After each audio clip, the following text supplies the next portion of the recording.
ಬಹಳ ಸಮಯದ ಹಿಂದಿನ ಮಾತು. ಒಂದು ಹಳ್ಳಿಯ ಪಕ್ಕದಲ್ಲಿ ಒಂದು ಕಾಡು ಇತ್ತು. ಆ ಕಾಡಿನ ಮಧ್ಯದಲ್ಲಿ ಒಂದು ದೊಡ್ಡ ರಹಸ್ಯವಾದ ಒಂದು ಮರ ಇತ್ತು. ಇದೇನು ಸಾಧಾರಣವಾದ ಮರ ಅಲ್ಲ, ಯಾಕಂದ್ರೆ ಇದರಲ್ಲಿ ಯಾವುದೇ ಹೂ ಮತ್ತು ಹಣ್ಣು ಬಿಡ್ತಿರ್ಲಿಲ್ಲ. ಅದ್ರ ಬದಲಾಗಿ ಇದರ ಕಾಂಡಗಳಿಂದ ಸಿಹಿಯಾದ ಸ್ವಾದಿಷ್ಟವಾದ ಹಾಲು ಸೋರ್ತಿರುತ್ತೆ. ಅಯ್ಯೋ, ಇದೇನಿದು? ಈ ಮರದಲ್ಲಿ ಹಣ್ಣು ಹೂ ಯಾವ್ದು ಇಲ್ವಲ್ಲ, ಆದ್ರೆ ಈ ಮರದಿಂದ ಹಾಲು ಬೀಳ್ತಾ ಇದೆ. ಇದು ನಿಜನಾ ಪಂಡಿತ್ರೆ? ಹಾ, ಇದಂತೂ ಅದ್ಭುತ. ಹೋಗು ಶಿಷ್ಯ, ಹೋಗು.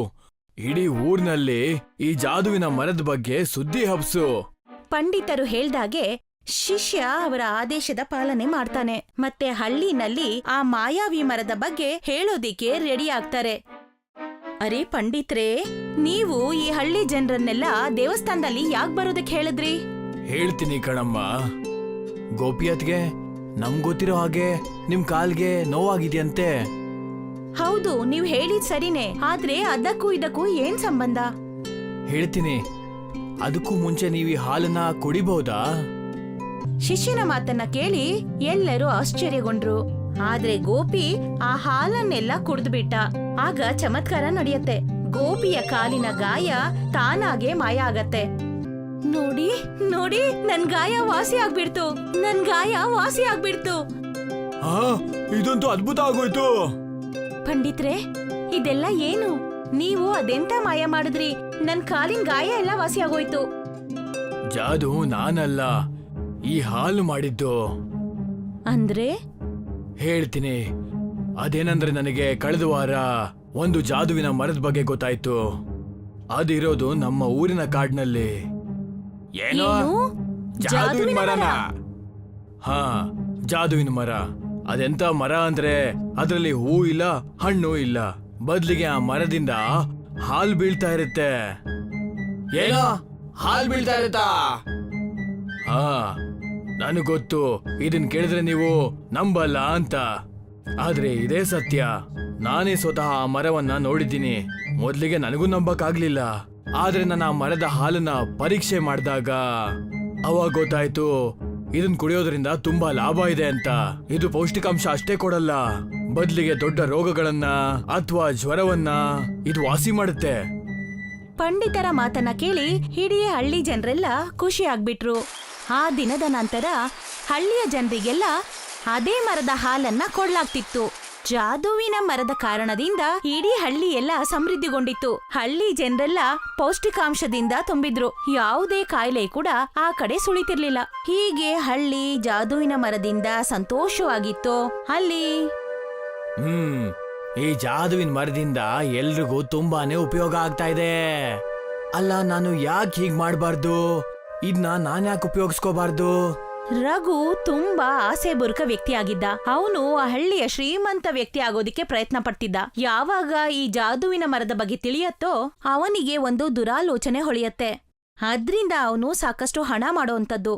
ರಘು ದಿನ ರಾತ್ರಿ ಅದ್ರ ಬಗ್ಗೆನೆ ಯೋಚನೆ ಮಾಡ್ತಾ ಪ್ಲಾನ್ ಮಾಡ್ತಿದ್ದ. ಪರವಾಗಿಲ್ಲ ಕಣಪ್ಪ ರಘು, ಎಂತ ಪ್ಲಾನ್ ಮಾಡಿದ್ಯಾ? ಈಗ ನೀನ್ ಹೇಗಾದ್ರೂ ಮಾಡಿ ಆ ಮರನ ನಿನ್ ವಶ ಮಾಡ್ಕೋಬೇಕು. ಮತ್ ಅದ್ನ ನಿನ್ ಮನೆ ಅಂಗಳದಲ್ಲಿ ಹಾಕೋಬೇಕು. ಅದಾದ್ಮೇಲೆ ಏನು, ನೀನಂದ್ರ ಹಾಲನ್ನ ಊರ್ನವ್ರಿಗೆ ದುಡ್ಡಿಸ್ಕೊಂಡು ಮಾರ್ಬಹುದು. ಒಳ್ಳೆ ಲಾಭ ಇರುತ್ತೆ. ವಾಹ್, ಎಂತ ಅದ್ಭುತ! ರಘು ಪ್ಲಾನ್ ಏನೋ ಮಾಡಿದ್ದ.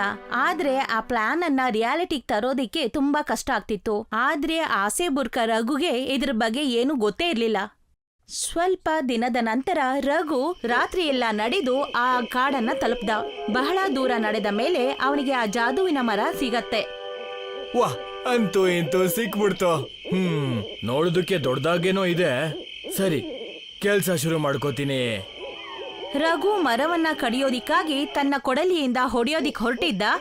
ಅಷ್ಟೊತ್ತಿಗೆ ಅವನ ಕೊಡಲಿ ಗಾಳಿಯಲ್ಲಿ ಹಾರುತ್ತಾ ದೂರ ಹೋಗಿ ಬೀಳತ್ತೆ. ರಘುಗೆ ಶಾಕ್ ಆಗತ್ತೆ. ಅಯ್ಯೋ, ಇದು ಹೀಗಾಗೋದಕ್ಕೆ ಹೇಗೆ ಸಾಧ್ಯ? ನಾನು ಕೊಡ್ಲಿ ಇದಕ್ಕಿದ್ದಾಗೆ ಗಾಳಿಯಲ್ಲಿ ಹಾರ್ತಾ ಇದೆಯಲ್ಲ. ರಘುಗೆ ಏನೂ ಅರ್ಥ ಆಗ್ತಿರ್ಲಿಲ್ಲ ಅವನ್ ಜೊತೆನಲ್ಲಿ ಏನ್ ನಡೀತಿದೆ ಅಂತ. ರಘು ನಿರಾಶನಾಗಿ ವಾಪಸ್ ಮನೆಗ್ ಬರ್ತಾನೆ. ಬರ್ತಿದ್ದಾಗೆ ಅವನು ನೋಡ್ತಾನೆ, ಅವನ ಮನೆಯ ಮುಂದೆ ಪಂಡಿತರು ಅವನ ಮನೆಯ ಮುಂದೆ ಅವನಿಗಾಗಿ ಕಾಯ್ತಿರ್ತಾರೆ. ಅವರನ್ನ ನೋಡಿ ರಘು ಚಕಿತನಾಗ್ತಾನೆ. ಅಯ್ಯೋ ಪಂಡಿತರೇ, ನೀವಿಷ್ಟೊತ್ತಲ್ಲಿ ಇಂಥ ರಾತ್ರಿಲಿ ಇಲ್ಲಿಗೆ? ನನ್ನ ಬಿಡು, ನಿನ್ ಬಗ್ಗೆ ಹೇಳು. ಇಂಥ ರಾತ್ರಿಲಿ ನೀನು ಎಲ್ಲಿಂದ ಬರ್ತಾ ಇದೀಯಾ? ಅದ್ ನಾನು ಹೊರಗೋಗಿದ್ದೆ ಯಾವ್ದೋ ಕೆಲ್ಸದ ಮೇಲೆ. ಯಾಕೆ ಬರೋದ್ ಸ್ವಲ್ಪ ತಡ ಆಯ್ತು. ನಿಜನಾ? ಹಾ, ಯಾಕೆ, ಏನಾಯ್ತು? ಸರಿ, ಹೋಗ್ತಾ ಹೋಗ್ತಾ ಒಂದ್ ಮಾತು ಹೇಳ್ತೀನಿ, ಸರಿಯಾಗಿ ಕೇಳಿಸ್ಕೊ.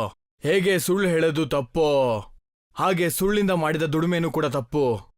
ಪಂಡಿತರ ಈ ಮಾತನ್ನ ಕೇಳಿ ರಘು ತಡವಡಿಸ್ತಾನೆ. ಅವನಿಗೆ ಹೆದರಿಕೆ ಆಗತ್ತೆ, ಪಂಡಿತರಿಗೆ ತಿಳಿದಿದ್ಯಾ ಅಂತ. ಆದ್ರೆ ಆ ಮಾತನ್ನ ಅವನು ಮರೆಮಾಚ್ತಾನೆ. ಕಳೆದ ರಾತ್ರಿ ನಡೆದ ಘಟನೆಯಿಂದ ರಘು ತುಂಬಾ ಉದಾಸೀನನಾಗಿರ್ತಾನೆ. ಅಷ್ಟೊತ್ತಿಗೆ ಹಳ್ಳಿ ಜನರು ಅವನ ಮನೆ ಕಡೆ ಬರ್ತಾರೆ. ಅಯ್ಯೋ, ಇದೇನಿದು? ಇಡೀ ಊರ್ನವರು ಇಲ್ಲಿಗೆ ಬರ್ತಾ ಇದಾರೆ. ರಘು ಅಲ್ಲಿಂದ ಹೊರಟು ಬಿಡ್ತಾನೆ. ಅಯ್ಯೋ ಊರ್ನವ್ರೆ, ಬೆಳಗ್ಗೆ ಬೆಳಗ್ಗೆನೆ ನೀವೆಲ್ಲ ಇಲ್ಲಿಗೆ ಯಾಕೆ ಬಂದಿರೋದು? ಈಗ ಕೇಳೋದಕ್ ನಾಚಿಕೆ ಆಗಲ್ವಾ ನಿನಗೆ? ಅಯ್ಯೋ, ಈಗ ಯಾಕೆ ಮಾತಾಡ್ತಾ ಇದ್ದೀರಾ? ಅರೆ ವಾ, ತಪ್ಪು ನೀನ್ ಮಾಡಿ ಅದನ್ನ ನಮ್ಮೇಲ್ ಹಾಕ್ತಿದ್ಯಾ? ತಪ್ಪ? ಏನ್ ತಪ್ಪು? ನೆನ್ನೆ ನೀನು ಎಲ್ಲಿದ್ದೆ ರಘು? ಓಹೋ, ಈ ಪಂಡಿತರು ಫಿಟ್ಟಿಂಗ್ ಇಟ್ಟಿರೋದಾ ಇಲ್ಲಿ? ಫಿಟ್ಟಿಂಗ್ ಅಲ್ಲ, ನಾನು ಎಲ್ರಿಗೂ ಸತ್ಯ ಹೇಳಿರೋದು. ಸತ್ಯನಾ? ಏನ್ ಸತ್ಯ? ಹೌದಾ, ಸರಿ ನನಗೆ ಹೇಳು, ನಿನ್ನೆ ರಾತ್ರಿ ನೀನು ಆ ಜಾದುವಿನ ಮರದ ಹತ್ರ ಏನ್ ಮಾಡ್ತಾ ಇದ್ದೆ? ರಘು ಪಂಡಿತರ ಮಾತನ್ನ ಕೇಳಿ ಭಯ ಬಿದ್ಬಿಟ್ಟ. ಅದು ನಿಮ್ಗೇನ್ ಗೊತ್ತಾಯ್ತು ಅದು? ಯಾಕಂದ್ರೆ ನಿನ್ನೆ ನಾನು ಅಲ್ಲೇ ಇದ್ದೆ ಕಣಪ್ಪ. ನೀನು ಆ ಮರನ ಕಡಿಯಕ್ ಪ್ರಯತ್ನ ಪಡ್ತಾ ಇದ್ದೆ. ನೋಡಿ, ಈ ಪಂಡಿತ ಸುಳ್ಳು ಹೇಳ್ತಾ ಇದ್ದಾನೆ. ನಾಚಿಕೆ ಆಗಲ್ವಾ? ನಾನ್ ಸುಳ್ಳು ಹೇಳ್ತಾ ಇದೀನಾ? ನಾನ್ ನನ್ ಕಣ್ಣಾರೆ ನಿನ್ ಮರ ಹತ್ರ ಇರೋದನ್ನ ನೋಡ್ದೆ.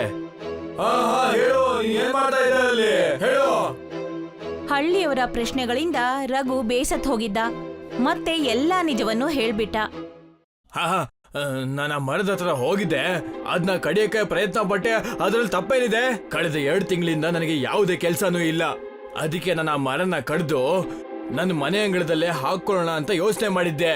ಮತ್ತೆ ಅದೇ ಹಾಲ್ನ ಮಾರ್ಬಿಟ್ಟು ದುಡ್ಡು ಮಾಡೋಣ ಅಂತ ಅನ್ಕೊಂಡಿದ್ದೆ. ಅದ್ರಲ್ಲಿ ತಪ್ಪೇನಿದೆ ಹೇಳು? ನನಗೂ ಜೀವನ ಇದೆ, ಮನೆ ಇದೆ, ಜವಾಬ್ದಾರಿ ಇದೆ. ಅದಕ್ಕೆ ನಾನು ಆ ಮರದಿಂದ ದುಡ್ಡು ಮಾಡಿದ್ರೆ ಅದ್ರಲ್ಲಿ ಏನ್ ತಪ್ಪಿದೆ ನೀವೇ ಹೇಳಿ? ತಪ್ಪು ಏನಂದ್ರೆ, ನೀನ್ ಯಾವ ಮರನ ಕಡಿಯಕ್ ಹೊರಟಿದ್ಯೋ ಅದು ಸಾಧಾರಣವಾದ ಮರ ಅಲ್ಲ. ನಿನ್ನ ಒಂದು ತಪ್ಪಿಂದಾಗಿ ಏನ್ ಬೇಕಾದ್ರೂ ಆಗ್ಬೋದಾಗಿತ್ತು. ನನಗನ್ನಿಸ್ತಾ ಇಲ್ಲ ನಾನು ಹಾಗೆ ಮಾಡೋದ್ರಿಂದ ಏನಾದ್ರೂ ಕೆಟ್ಟದಾಗತ್ತೆ ಅಂತ. ನಿನ್ನ ಹತ್ರ ಮಾತಾಡೋದೇ ವ್ಯರ್ಥ ಮೂರ್ಖ. ಈಗ ಅತಿ ಆಯ್ತು. ನಿನ್ನ ಈ ತಪ್ಪಿನ ಕಾರಣದಿಂದಾಗಿ ನಿನ್ನ ಊರಿಂದ ಬಹಿಷ್ಕಾರ ಹಾಕ್ತಾ ಇದೀವಿ. ಏನು?